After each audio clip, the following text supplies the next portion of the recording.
April 27, 2016, Wednesday in the 5th week of Easter. A reading from the Acts of the Apostles. Some who had come down from Judea were instructing the brothers, "Unless you are circumcised according to the Mosaic practice, you cannot be saved." Because there arose no little dissension and debate by Paul and Barnabas with them, it was decided that Paul, Barnabas, and some of the others should go up to Jerusalem to the apostles and presbyters about this question. They were sent on their journey by the church and passed through Phoenicia and Samaria, telling of the conversion of the Gentiles, and brought great joy to all the brethren. When they arrived in Jerusalem, they were welcomed by the church, as well as by the apostles and the presbyters, and they reported what God had done with them. But some from the party of the Pharisees who had become believers stood up and said, "It is necessary to circumcise them and direct them to observe the Mosaic law." The apostles and the presbyters met together to see about this matter. The word of the Lord. The responsorial psalm.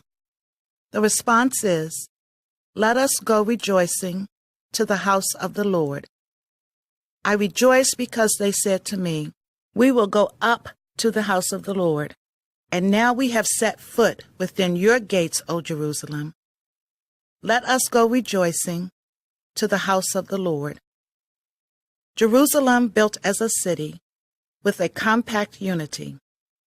To it the tribes go up, the tribes of the Lord. Let us go rejoicing to the house of the Lord. According to the decree for Israel, to give thanks to the name of the Lord. In it are set up judgment seats, seats for the house of David. Let us go rejoicing to the house of the Lord."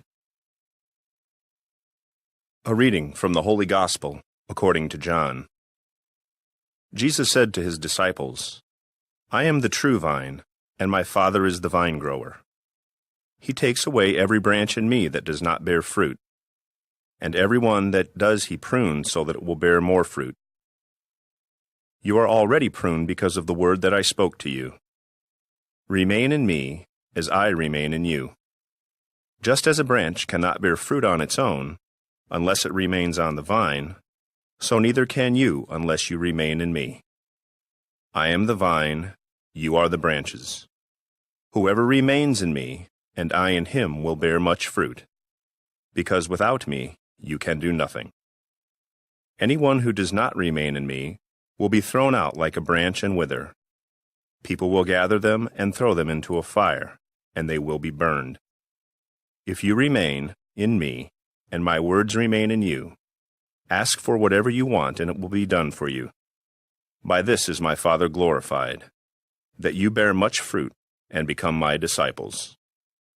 The Gospel of the Lord.